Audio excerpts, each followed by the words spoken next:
en esta tarde o ya todos son de aquí, de cerca? Creo que sí, ¿no? Muy bien, gloria a Dios. Hermanos, les recuerdo que el día 1 de mayo tenemos el culto de bautismos en nuestra iglesia del Puerto de la Cruz. Ya tuvieron hoy, me parece, ¿no? La primera clase, ¿sí? Así es que creo que tienen otra clase más el próximo domingo. Vamos a juntar a los hermanos del Puerto de la Cruz, también los de Santa Cruz, y el día 1 de mayo a las 11 de la mañana. Día 1 de mayo, si no me equivoco, es un domingo, ¿no? Creo que es domingo, ¿verdad? Pues la idea es subir por la mañana a las 11 al Puerto de la Cruz y luego por la tarde, Dios mediante, estaremos aquí en la iglesia. Esa misma semana, el día 7, si no me equivoco, tenemos una boda, ¿sí o no? Tenemos otra boda más. Parece que ahora todos están poniendo de acuerdo. Tenemos otra boda durante esa semana y luego ya nosotros salimos de viaje para visitar a los hermanos otra vez de México y también de los Estados Unidos. Y nos va a acompañar nuestro hermano Armando, irá Moy, Elena y Miriam también y este servidor. Vamos a ir para allá. Y de verdad que estamos tan agradecidos por todas las puertas que se están abriendo. Ayer me escribía nuestra hermana Xiomara. Creo que ellos deben estar viendo el culto en este momento porque lo van a poner a la misma hora que nosotros aquí, aunque para ellos creo que son las 10:30 de la mañana. Les mandamos un saludo a los hermanos de Las Vegas. Han alquilado un local precioso, un local muy bonito. Dentro de poco ya pondrán otra vez el cartel fuera. Porque ya van a comenzar cultos oficiales todos los domingos, aunque durante la semana tienen reuniones en un hogar. Y seguimos adelante con la obra también en México, en 2 lugares, en la ciudad de Chalco, en la ciudad de Torreón, donde ahora mismo también están viendo los cultos en directo a esta misma hora. Ellos se reúnen y allí con esas pantallas ellos están viendo los cultos. Quiero pedirles a los niños, a los más pequeñitos, si pueden ya pasar a sus clases de la escuela dominical. Hemos comprado recientemente unas sillas y unas mesas pequeñitas para los niños, porque en una de las clases que tenemos arriba teníamos una mesa muy alta y los niños pequeñitos, los pobrecitos, no llegaban. Y entonces hemos comprado para la escuela dominical de los niños unas mesas más pequeñitas, si después quieren subir a verlas. Y yo les animo a todos los hermanos de la iglesia que vayan de vez en cuando por las habitaciones de la iglesia para que vean dónde están las clases de la escuela dominical, dónde tenemos el rastro, en fin, todas esas cosas, porque son ustedes, los miembros de esta iglesia, los que tienen que conocer y gozarse con este lugar que el Señor nos ha dado. Nos alegra mucho de ver a nuestra hermana en esta tarde con nosotros. ¿De dónde vienes ahora? De lejanas tierras también. Ah, de Salamanca. Vale. Ah, pues mira tú por dónde. Claro que sí, después hablamos. Te damos un aplauso de bienvenida a ti también. Gracias, Dios te bendiga. Dios te bendiga, mi hermana. Nos alegra mucho de verte. Mucho, mucho. Gracias al Señor. Y pedirles, por favor, a todos los hermanos, tanto a los que van como a los que no van, vamos a tener el día 14 de este mes de abril en un lugar llamado Los Llévenes, que pertenece a la provincia de Toledo, el primer congreso de nuestra iglesia virtual. Ya no hay plazas, ya prácticamente se llenaron hace algún tiempo, aunque de vez en cuando se da de baja 1, pero entran 2 y después se van, 2 no pueden venir y entran 4. Así que allí vamos a estar desde el día 14, va a dar comienzo por la noche, la primera reunión. Tendremos a varios pastores de visita que nos estarán compartiendo la palabra. Y después el domingo, día 17, después del almuerzo, tenemos un culto por la mañana, comeremos y ya los hermanos se vienen todos para acá. De aquí va una buena representación, van hermanos del Puerto de la Cruz, van hermanos de Santa Cruz también. Gracias también a Saray por el trabajo excelente que está haciendo de comprar los pasajes, el tema del autobús, que creo que ya están todos al día, supongo, ¿verdad? Así es que oren por favor mucho por ese congreso. Vienen hermanos de Estados Unidos, de Chile, de Holanda, de Italia, en fin, vienen hermanos de un montón de lugares que no pensábamos que iban a venir, pero han hecho un esfuerzo tremendo por estar con nosotros. Así que del 14 al 17 de abril, Dios mediante, estaremos en nuestro primer congreso de la iglesia virtual, cuyo lema en esta ocasión es: lo mejor está por venir. ¿Cuántos dicen amén? Lo mejor está por venir. El otro día nuestro hermano Fran, un hermano que apreciamos muchísimo junto con su esposa Sara y su familia en Algeciras, se fue a tomar un cortado, se fue a tomar un café a un bar, y cuando iba a poner el azúcar, en el azucarillo ponía: lo mejor está por venir. Digo, mira, el Señor está hablando y nos está recordando el lema del Congreso de este año. Muy bien, hermanos, vamos a pasar ya directamente a la palabra del Señor y la primera porción que quiero compartir con ustedes se encuentra en Marcos, por favor, el Evangelio según San Marcos, el capítulo 9, Marcos capítulo 9, por favor. Estábamos en Israel hace poquito con unos grupos de hermanos que querían conocer aquel país y una hermana se me acercó y me dijo, ay, pastor, qué Biblia tan bonita tiene usted con esa letra tan grande. Y le dije, hermana, ¿y usted no tiene una Biblia así? Dice, no, yo tengo una Biblia que la veo muy mal, la letra es muy pequeñita. Ay, ¿qué daría yo por tener una Biblia como la suya, pastor? Ay, hermano, si usted... Y digo, mire, hermana, no siga porque me está ablandando el corazón. Y le regalé la Biblia. Entonces me quedé sin Biblia de letra grande. Gracias a nuestra hermana Margarita he podido compartir en estos días. Aunque tengo muchas Biblias en casa, pero las pobrecitas ya están muy gastadas. Pero he estado predicando estos días con su Biblia. Y hoy, gracias al señor Moy, que ha venido de Galicia, me ha vuelto a traer una Biblia de letra gigante. No grande, gigante. Que se ve estupendamente. Así que está totalmente nueva. Es el primer mensaje que voy a dar con esta Biblia. Todavía me cuesta separar las páginas porque todavía están pegadas unas a otras, ¿verdad? Espero que dentro de poco ya esté totalmente ya hecha a mi mano. Marcos, por favor, en el capítulo 9 les decía, vamos a leer la primera porción de esta tarde. Voy a leer varias, pero esta historia es muy interesante, muy conocida. Ustedes la conocen perfectamente y dice así a partir del versículo 14. Cuando llegó a donde estaban los discípulos, vio una gran multitud alrededor de ellos y escribas que disputaban con ellos. Y enseguida, toda la gente viéndole se asombró y corriendo a él le saludaron. Él les preguntó, ¿qué disputáis con ellos? Respondiendo uno de la multitud, dijo, Maestro, traje a ti mi hijo que tiene un espíritu mudo, el cual, donde quiera que le toma, le sacude y echa espumarajos, y cruje los dientes y se va secando. Y dije a tus discípulos que lo echasen fuera, y no pudieron. Respondiendo él les dijo, oh generación incrédula, ¿hasta cuándo he de estar con vosotros? ¿Hasta cuándo os he de soportar? Traédmelo. Y se lo trajeron. Y cuando el espíritu vio a Jesús, sacudió con violencia al muchacho, quien cayendo en tierra se revolcaba echando espumarajos. Jesús le preguntó al padre, ¿cuánto tiempo hace que le sucede esto? Y él dijo, desde niño. Versículo 22. Y muchas veces le echan el fuego y en el agua para matarle. Pero si puedes hacer algo, ten misericordia de nosotros y ayúdanos. Jesús le dijo, si puedes creer, al que cree, todo le es posible. E inmediatamente el padre del muchacho clamó y dijo, creo, ayuda a mi incredulidad. Y cuando Jesús vio que la multitud se agolpaba, reprendió al espíritu inmundo, diciéndole, espíritu mudo y sordo, yo te mando, sal de él y no entres más en él. Entonces el espíritu, clamando y sacudiéndole con violencia, salió y él quedó como muerto, de modo que muchos decían, está muerto.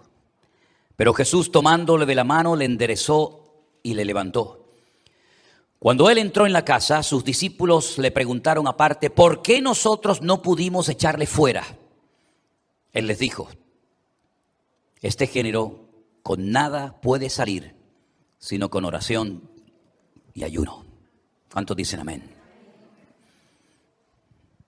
Desde niño dice que le pasaba esto a su hijo. No sabemos por qué motivo este niño tenía estos ataques demoníacos, de espíritus malignos. Pero esta es la realidad que cuenta el padre. Es un padre desesperado, un padre que se ve impotente, incapaz de poder ayudar a su hijo. ¿Qué más quisiera, verdad? Cualquier padre, cualquier madre, haría uno lo que fuera con tal de verlos bien, sanos, bendecidos, libres. Pero este padre sabía que no podía hacer absolutamente nada para ayudar a su hijo. Lo veía sufrir. Dice que en algunas ocasiones se tiraba al fuego, en otras ocasiones en aguas profundas. En el fondo lo que había una especie de espíritu de muerte que quería acabar con este muchacho, con este niño. Y él, ¿a quién va? Al Señor Jesús. A estas alturas el Señor Jesucristo ya era muy conocido. En todo el país sabían de quién era el Señor Jesús. Jesús de Nazaret.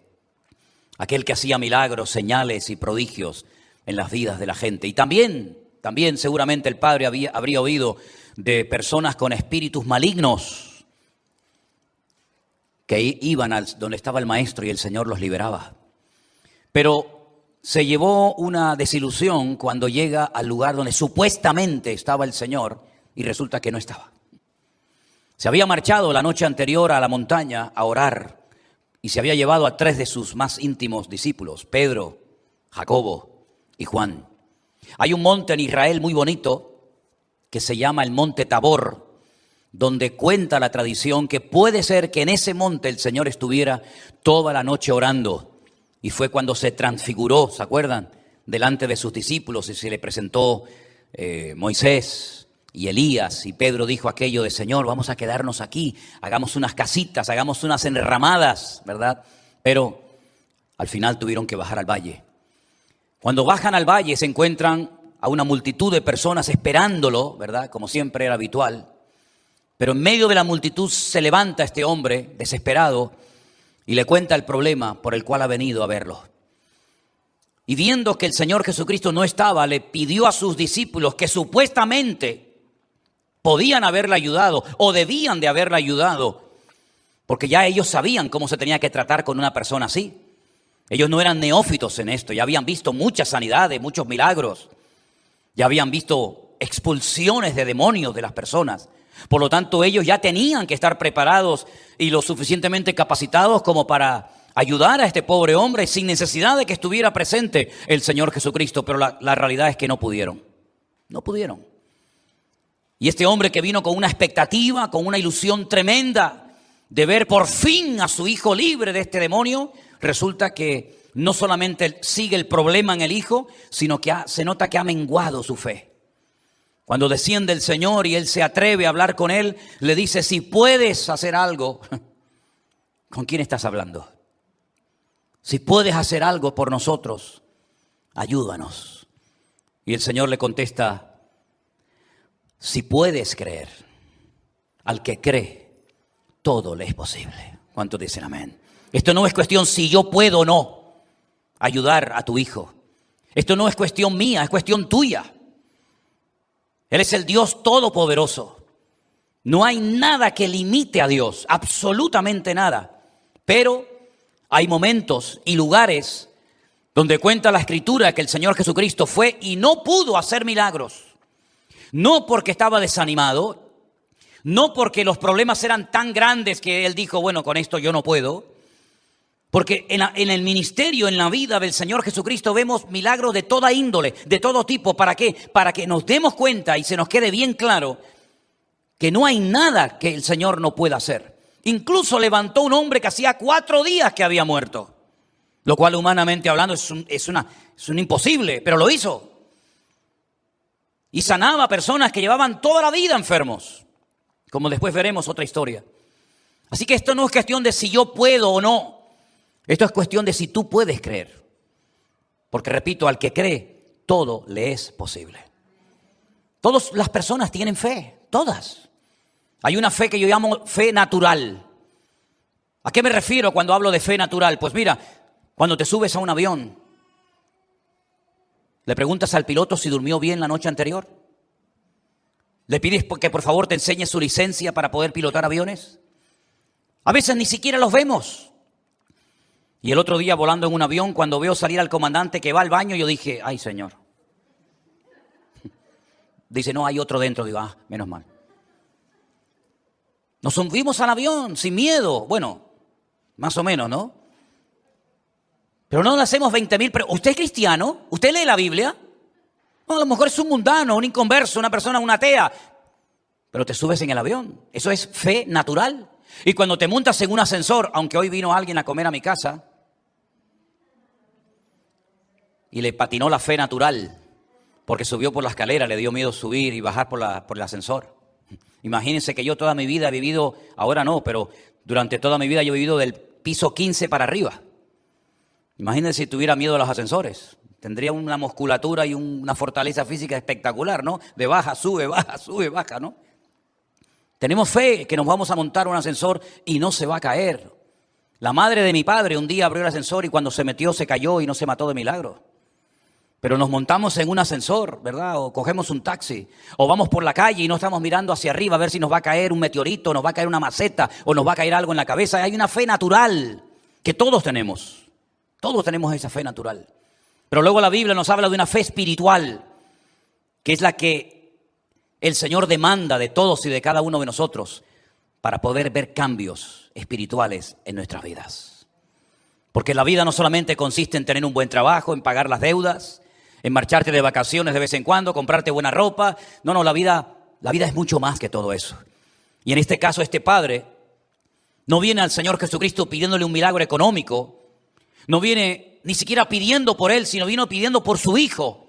Porque él sabe que ni con todo el dinero del mundo, ni con su religión, ni con nada, el problema de su hijo se va a solucionar. Solamente hay una persona en todo Israel, en todo el país, que sí le puede liberar a su hijo. Pero cuando él llegó, no estaba. Pero por fin el Señor Jesucristo bajó de la montaña y entonces le dice: ayúdame, incredulidad. Si yo no quiero que mi fe decaiga, yo quiero seguir creyendo. Yo vine aquí hace un par de horas con toda la ilusión, con toda una expectativa y creía que mi problema iba a ser solucionado, pero todo sigue igual. Pero yo quiero creer en ti. Y el Señor entonces hace un milagro espectacular y vemos algo muy importante aquí. A veces los padres se preocupan mucho en darle buena ropa a los hijos, y no digo que esté mal, está bien. Y se preocupan mucho en que los hijos vayan a buenas escuelas, a buenas universidades, y está bien todo eso. Pero ¿sabes cuál es la mejor herencia, el mejor regalo que le puedes dar a tus hijos? Tu fe en Dios, tu confianza en el Altísimo, si es que la tienes, porque nadie puede dar lo que no tiene. Para que cuando llegue un momento difícil en la vida de tus hijos, que vendrán, ahora son pequeñitos, saltan, juegan y tal, pero llegará el momento cuando tendrán sus luchas, sus pruebas, sus dificultades. ¿A qué se van a agarrar tus hijos cuando llegue esos momentos difíciles de la vida? Que repito, vendrán. Pues, ¿a qué se van a agarrar? ¿A la PlayStation? ¿A las maquinitas? ¿O se van a agarrar al Dios de su padre? Por eso dice la Biblia, el Dios de Abraham, el Dios de Isaac, el Dios de Jacob. Traspasaban la fe, la confianza en Dios de padres a hijos, de generación en generación, para que de esa manera supieran en todo momento, en toda circunstancia en la que se encontraran, que cuando llegara el momento difícil de su vida, hay un Dios todopoderoso, hay un Dios que tiene oídos y oye, hay un Dios que tiene manos y toca, hay un Dios que se compadece de nosotros, y no es ese Dios que nos enseñaron, en mi caso nuestros padres, que teníamos que sacarlos de paseo, meterlos y entrarlos en momentos puntuales del año, porque tienen pies y no caminan, y tienen boca y no hablan, y tienen ojos y no ven, y dice, semejantes a ellos son sus constructores, y también los que los adoran. A ese Dios no me refiero a ese Dios, me refiero al Dios vivo, al Dios que nos amó tanto, que mandó a su Hijo unigénito al mundo, a Jesucristo, para que todo aquel que crea en Él no se pierda, mas tenga vida eterna. A ese que cuando clamas Él te oye, a ese que cuando caes Él te levanta, a ese que cuando te falta algo dice yo soy tu pastor y nada te faltará, a ese que aunque tu padre y tu madre te abandonen yo nunca te abandonaré, y a ese que dice yo estaré contigo todos los días hasta el fin del mundo. A ese al que me refiero, hablarle de ese Dios. Por eso lo que este padre hizo fue extraordinario. Reconoce su incapacidad, reconoce que él no puede cambiar el problema de la vida de su hijo, pero él va al Señor Jesús, como todos los seres humanos deberíamos ir a Él, no solamente cuando tenemos problemas y dificultades, sino en cualquier momento, y buscar ayuda y consuelo y ánimo para nuestras vidas. ¿Cuántos dicen amén? Un padre desesperado que recurrió a Jesús y no se llevó ninguna desilusión, porque nunca por poner tu fe y tu confianza en el Señor te llevarás una desilusión. Hay otro padre, lo leí esta semana, es un religioso, un profesional de la religión. Su historia se encuentra en Lucas capítulo 8. Su nombre, Jairo. En este caso nos habla de una niña, de su hija, de aproximadamente unos 12 años. Y la historia nos dice lo siguiente. Lucas capítulo 8, verso 40. Cuando volvió Jesús, le recibió la multitud con gozo porque todos le esperaban. Entonces vino un varón llamado Jairo, escucha, que era el principal de la sinagoga. Y postrándose a los pies de Jesús, le rogaba que entrase en su casa. Ahora, antes de seguir leyendo la lectura, déjenme que les diga que en otros pasajes de la Biblia dice, se nos cuenta, que en aquella época los religiosos judíos expulsaban de las sinagogas a todas aquellas personas que se atrevían a confesar públicamente que Jesús era el verdadero Mesías. Los expulsaban. Y ser expulsado de la sinagoga significaba el ostracismo, es decir, nadie se iba a dirigir a ti, nadie te iba a ayudar, nadie te iba a hablar. Te expulsaban de la sinagoga, te expulsaban de la comunidad por el delito de haber creído que Jesús era el verdadero Mesías. Pero fíjate tú por dónde. Ahora, el principal de la sinagoga, yo no sé porque la Biblia no lo dice, simplemente especulo. Yo no sé si Jairo en algún momento expulsó a alguien de la sinagoga por ir a Jesús. Pero mira las vueltas que da la vida, que ahora es ser el que tiene que ir y postrándose a Jesús delante del Señor, le ruega que vaya a su hogar, a su casa, porque tenía una hija única, una sola, como de 12 años, que se estaba muriendo. Lo mal que tenía que estar esta niña para este hombre tener que tragarse su orgullo y postrarse delante de Jesús a rogarle, a suplicarle que por favor vaya a su casa a orar por su hija. No era un resfriado, no era una fiebre así pasajera, sino es algo grave, porque si no, este hombre nunca, jamás, públicamente va a ir a postrarse delante de otro hombre, en este caso el Señor Jesucristo, a pedirle ayuda. Pero se traga su orgullo, reconoce que su religión, todo su conocimiento, todas sus tradiciones no le van a salvar la vida de la hija, pero alguien tal vez le dijo, vete a Jesús, que Él te va a poder ayudar y cambiar la vida. Y ahí se va. Y dice la Biblia que en el versículo 42 tenía una hija única, como de 12 años, que se estaba muriendo. Y mientras iba, la multitud le oprimía. Jesús no se niega a visitar la casa de Jairo, Él va en dirección a la casa de Jairo, pero hay una multitud que lo oprime.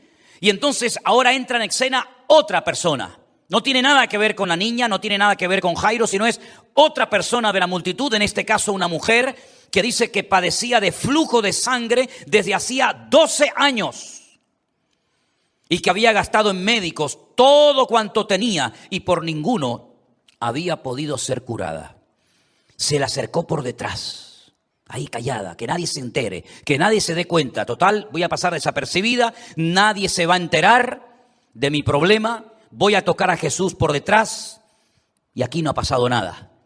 Y dice que tocó el borde de su manto y al instante se detuvo el flujo de su sangre. Ahora, esto tal vez a nosotros no nos impacte tanto, pero en aquellos tiempos, una mujer con este tipo de problema ni siquiera podía salir a la calle. Y todo lo que tocara quedaba totalmente inmundo. Y nunca jamás una mujer con este problema en público tocaría a un hombre, porque probablemente la matarían a pedradas, según la costumbre de la época.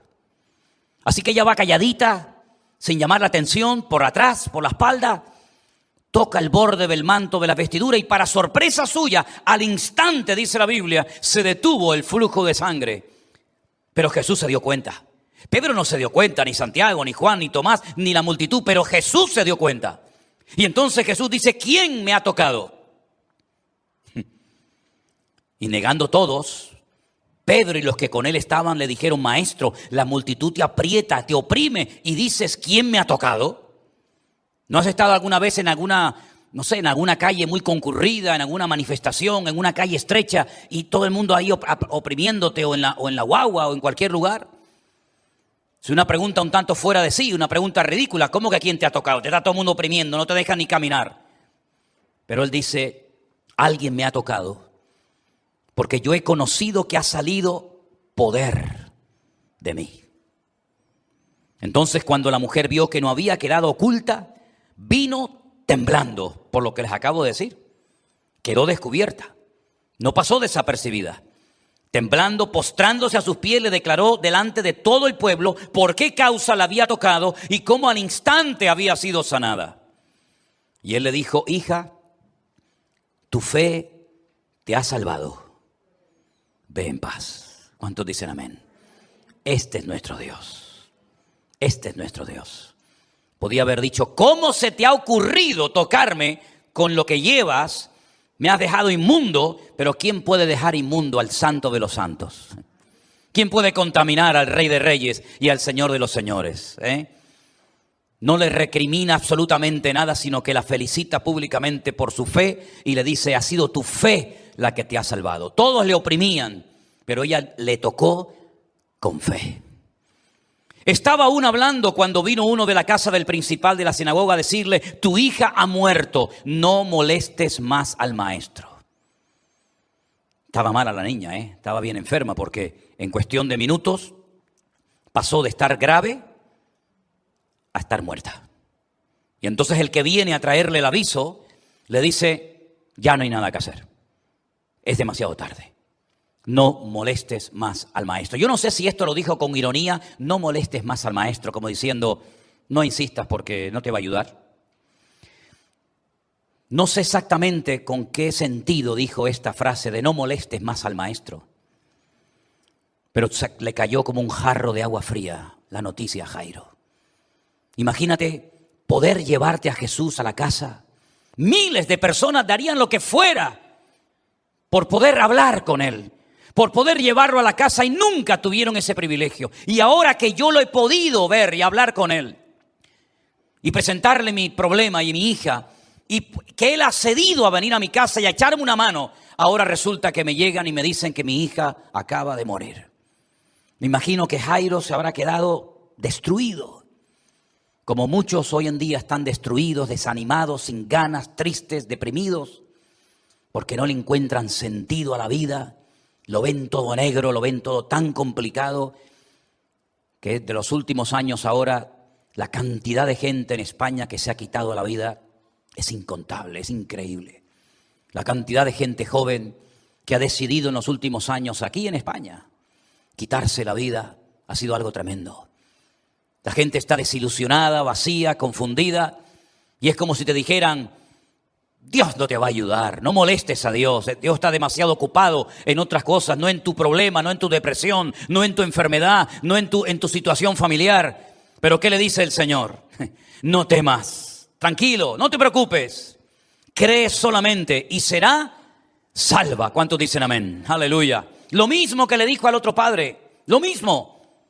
Al que cree, todo le es posible. Y ahora a este le dice: no temas, no le des lugar al miedo, no te asustes, no te dejes manipular por las malas noticias. Cree solamente y será salva. Es decir, tu fe va a poder ayudar a que tu hija vuelva a la vida y resucite de entre los muertos. Entrando en la casa, no dejó entrar a nadie consigo, solamente otra vez a Pedro, Jacobo y Juan, al padre y a la madre de la niña. Un pequeño grupo. Tal vez los demás no eran merecedores y dignos de ver semejante milagro que estaba a punto de suceder. Los que se burlan, los que se ríen, los que cuestionan, quédense fuera, quédense con sus burlas, con sus risas, con sus fiestas, con sus críticas, quédense fuera. Nosotros aquí adentro vamos a ver ahora la gloria de Dios. Y solamente van a poder participar de este milagro hombres y mujeres de fe, como mis discípulos, 3 de ellos, y como tú también, Jairo, y como tú, la madre de la niña. Se burlaban de él porque decía: no llores, no está muerta, sino que duerme. Algunos le dijeron: no molestes más al maestro, es demasiado tarde. Pero él sigue insistiendo: no temas, no te preocupes, no pasa nada. Mira, está durmiendo. Y se burlaban del Señor. ¿Cómo reaccionarán en el día del juicio cuando se presenten los que se burlaron en la casa de Jairo delante del Señor en el día del juicio? Y el Señor les dirá: tú fuiste uno de los que te reíste cuando yo fui a la casa de Jairo a resucitar a la niña, ¿te acuerdas? Y tú también te estabas riendo y decías que estaba loco, que Jairo estaba perdiendo el tiempo. Tú estabas allí, yo te reconozco, tú eras uno de los que estabas en la casa de Jairo. Ríete ahora, búrlate ahora. Vamos a ver si aparece tu nombre en el libro de la vida. Y no va a aparecer. Porque es mucho más fácil para algunos reírse y burlarse de la fe de otros que pedirle al Señor, Señor, ayúdame a creer y a confiar en ti. ¿Verdad? Y entonces dice que tomando de la mano a la niña, le dijo, muchacha, levántate. 2 palabras solamente. Muchacha, levántate. Entonces su espíritu volvió e inmediatamente se levantó y él mandó que le diesen de comer. Sus padres estaban atónitos, pero Jesús les mandó que a nadie dijese lo que había sucedido. Segunda historia, segundo padre bendecido porque mantuvo su fe y su confianza en el Señor. ¿Cuántos dicen amén? Uno de los puntos principales que quiero compartir con ustedes en esta tarde y espero que lo logre es, hermanos, que no decaiga ni su confianza ni su fe en el Señor. Aunque parece que las cosas están poniéndose muy feas, aunque algunos se burlan, aunque algunos dudan, no temas, sigue confiando y sigue creyendo en el Señor, que el Señor tiene todo bajo control y los que creemos en Él, todo le es posible. Aleluya.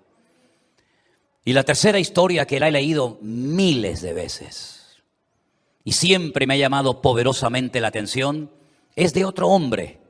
Es de un hombre que fue muy conocido, muy admirado, muy respetado, pero que en el momento más duro y difícil de su vida, no sé por qué, todos lo abandonaron y le dieron la espalda. Cuando viajaba, cuando era conocido, cuando era famoso, todo el mundo quería trabajar con él y viajar con él y anotarse en su equipo para ir por aquí, para ir por allá, y un viaje aquí y un viaje allá, pero cuando ya no es tan famoso y ya es anciano y probablemente esté a punto de morir, todos absolutamente le abandonaron. Así es la vida, ¿verdad? Así es la vida.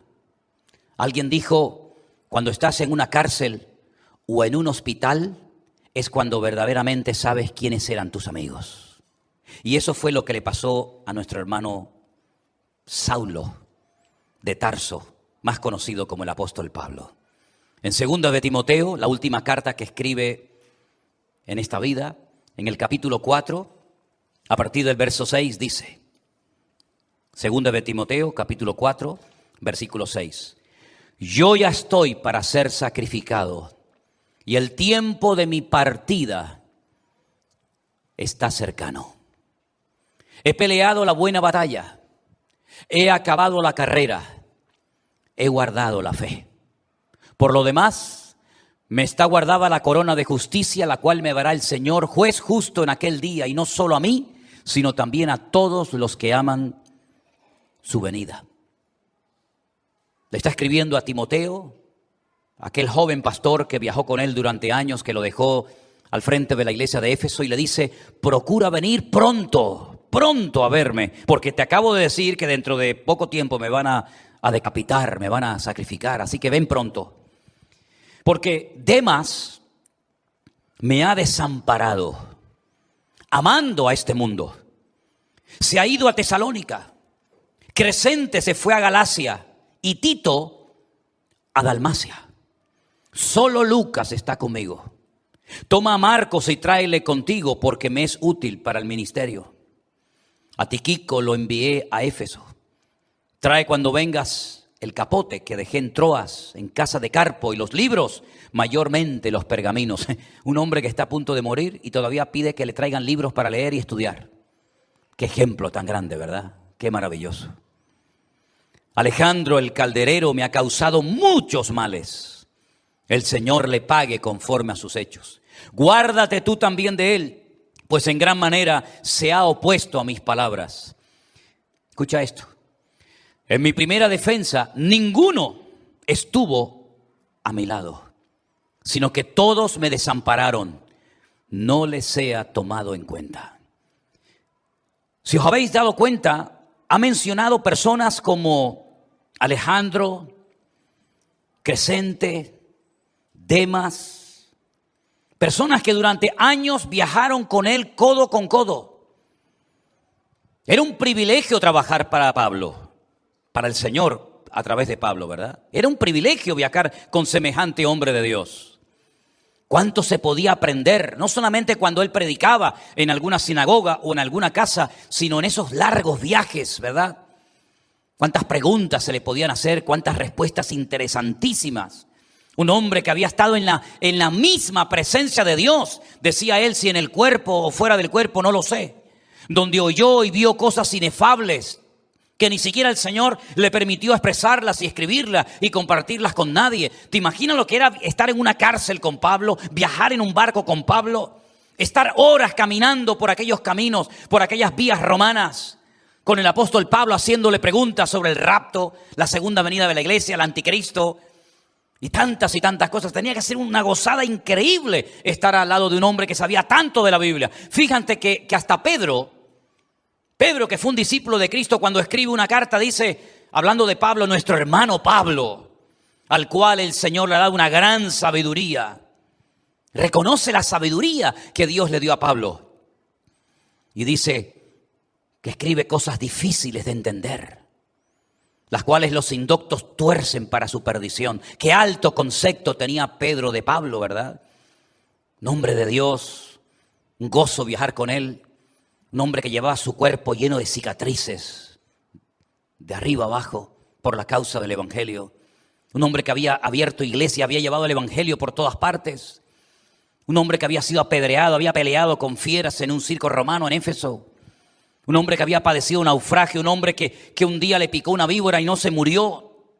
Un hombre que había hecho milagros tremendos y ahora todos le han abandonado e incluso algunos se han marchado por amor al mundo y encima le han causado muchos quebraderos de cabeza, muchos males. Pero para mí la clave de todo esto no es que Pablo era un Superman. Porque Miguel de Unamuno, el famoso dramaturgo español que estuvo desterrado en la isla de Fuerteventura, cuando hablaba de Pablo decía que Pablo era Jesucristo, porque es imposible que un hombre pueda sufrir y hacer lo que hizo si no era Jesucristo. Es como los judíos que dicen que la historia de Job no puede ser verdad porque no hay un hombre en la vida que sea capaz de aguantar lo que Job aguantó. Pues es verdad, hubo un hombre llamado Job y hubo un hombre llamado Pablo, Saulo de Tarso, que aguantó eso. Y la pregunta es, ¿de dónde sacaba fuerzas? ¿A qué se agarraba él en esos momentos de soledad, de crítica, de incomprensión? ¿A qué se agarraba? ¿Qué hacía? Bueno, lo dice en el verso 17 y 18, que gloria a Dios los tenemos en nuestras Biblias. Y dicen así, pero, el Señor estuvo a mi lado y me dio fuerzas para que por mí fuese cumplida la predicación y que todos los gentiles oyesen. Así fui librado de la boca del león. Y el Señor me librará de toda obra mala y me preservará para su reino celestial. A Él sea la gloria por los siglos de los siglos. Amén. Fuerte ese aplauso a nuestro Dios. Ahí está la clave. Ese es el secreto. Ese es el secreto. El Señor estuvo a mi lado. Alejandro, no sé. Demas, no sé. El otro tampoco. Pero el que tenía que estar no me abandonó en el peor momento de mi vida, sino que me dio fuerzas, pude predicar la palabra y pude cumplir con mi ministerio y termina dándole toda la gloria y la honra por siempre a su Dios y a su querido Salvador Jesús. ¿Y contigo? ¿Quién está contigo? Cuando lloras, cuando te sientes triste, cuando no tienes ganas ni de levantarte de la cama, ni de hablar con nadie, ¿quién está a tu lado? ¿Está el Señor a tu lado como poderoso gigante? Y puedes decir como Pablo, Él me da fuerzas en medio de la angustia. Y Él me levanta cuando caigo. Y Él me da vida cuando ya no me queda ningún deseo de hacer nada ni de hablar con nadie. El Señor estuvo a mi lado. Y esa promesa de presencia de Dios hasta el último momento de nuestra vida es para todos los que creemos, para todos sus hijos, para todos los cristianos. He aquí, yo estaré con vosotros todos los días hasta el fin del mundo. Todos los días buenos y los días malos, los días cuando abunda el trabajo y los días cuando nadie te contrata ni quiere saber nada de ti. Los días cuando se cumplen las promesas que te hicieron y los días que nadie se acuerda ni siquiera de aquello que te prometió dar. Los días cuando estás solo y los días cuando estás en la cresta de la ola, que todo el mundo te llama y te escribe. Los días cuando estás sano y los días cuando te duele todo. Yo estaré contigo todos los días hasta el fin del mundo. Si somos capaces nosotros hoy en día, en este siglo loco, en esta época de incertidumbre y de peligros en los cuales vivimos, de tener presente que el Señor está conmigo cada día, cada minuto, cada instante, vamos a poder mantener la fe y la confianza en el Señor hasta el último momento. Aquí no está hablando un señor debajo de una cocotera en una playa hermosa del Caribe. Aquí está hablando un anciano que sabe que está condenado a muerte y le quedan horas de vida. Pero no termina amargado, no termina discutiendo, peleando con todo el mundo, sino que termina dando honra y gloria al Señor. Porque esa fue la vida que él vivió. Y lo que no puedes pretender es ser ahora espiritual y ayer un carnal. La espiritualidad va en crecimiento, en desarrollo. Hay que cultivarla. La fe. No puedes tener hoy toda la fe que quieras tener o necesites tener si en tu vida has alimentado tu fe y has buscado de Dios. Pero hoy puedes empezar a tener esa comunión con Dios. Hoy puedes cultivar esa relación, esa amistad con Dios. Amistad que a lo mejor tenías, pero que abandonaste. O amistad que tienes, pero que no se ha renovado. Hoy puedes empezar una nueva relación con el Señor. Y yo no estoy hablando de iglesia, Yo no estoy hablando de que vengas aquí. Si quieres venir, ven. Y si no, no vengas. Eso es cuestión tuya. Lo que sí te invito es que en esta tarde te acerques a Jesús y le digas: Señor, yo quiero estar contigo. Porque que Él esté contigo está clarísimo, pero la pregunta es: ¿y tú estás con Él? ¿Tú quieres estar con Él? Porque el Señor, leyendo el libro de Oseas, que lo estoy leyendo en estos últimos días, ¿cuántas veces habló? ¿Cuántas veces mandó a profetas? ¿Cuántas veces advertía? ¿Cuántas veces llamaba? Dice, pero bueno, me abandonaron. Dice, pero en la angustia me buscarán. En la angustia me buscarán. Cuando estén con el agua hasta el cuello, ahí es donde me buscarán. Pero sería una lástima que te llegara el agua hasta el cuello o cayeras bajo y profundo para que definitivamente clamaras al Señor. Si oyereis hoy su voz, no endurezcáis vuestros corazones. Hoy es el tiempo aceptable, el día de salvación. No tienes por qué llegar a lo peor y sentirte destruido para comenzar a buscar y a clamar a Dios con todo tu corazón y con toda tu alma. Hoy es el momento oportuno. Hoy puedes comenzar una nueva relación para que cuando avance la vida y falten los amigos, y falte el dinero, y falte esto, y falte lo otro, puedas decir como Pablo: el Señor estuvo y está a mi lado. Y me libró y me librará de la boca del león y de lo que haga falta. Porque el Señor es mi pastor y nada me faltará. ¿Cuántos dicen amén? Cierra tus ojos ahí donde estás en esta tarde. Reflexiona, medita en estas tres historias. Un padre que va con un hijo endemoniado y que por poco duda de que Dios le puede ayudar. Un padre que va a Jesús cuando tiene una hija enferma y resulta